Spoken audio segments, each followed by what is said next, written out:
Hey guys, this is Landon with You Say It, We Spray It. And today I'm going to be going over all the supplies you'll need to do your prep work like a pro. First off, we'll start with, you'll need caulk. And I use the Pristine White Lightning. It's got good movement, good flexibility.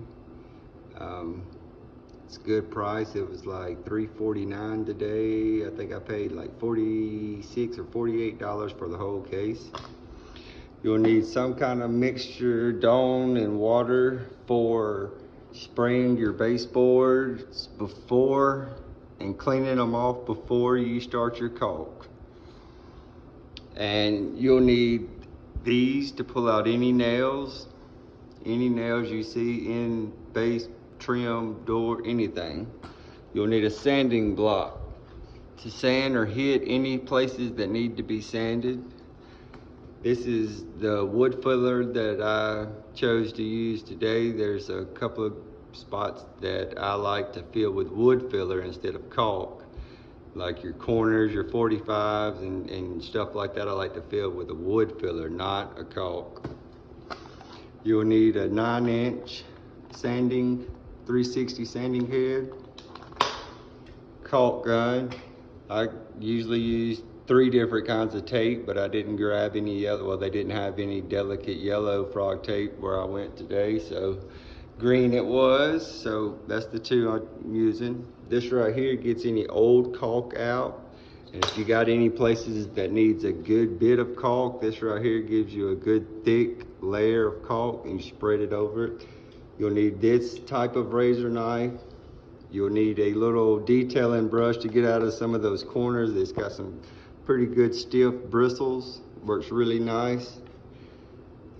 My Harbor Freight $2.99 scissors. These, I'm telling you, are some of the sharpest and most durable scissors I've ever owned.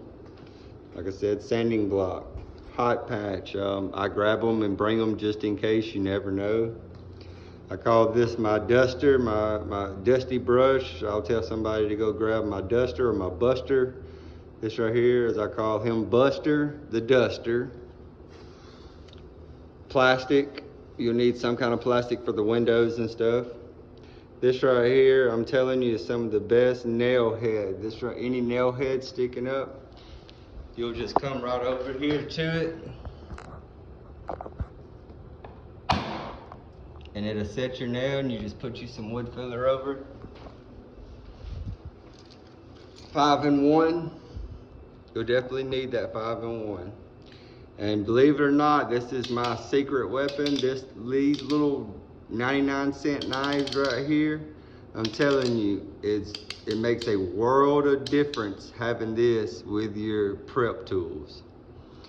But yeah, that's everything you would need to prep your walls and trim before paint to be a professional. And that's it, guys. You have a good one. Like and subscribe, please.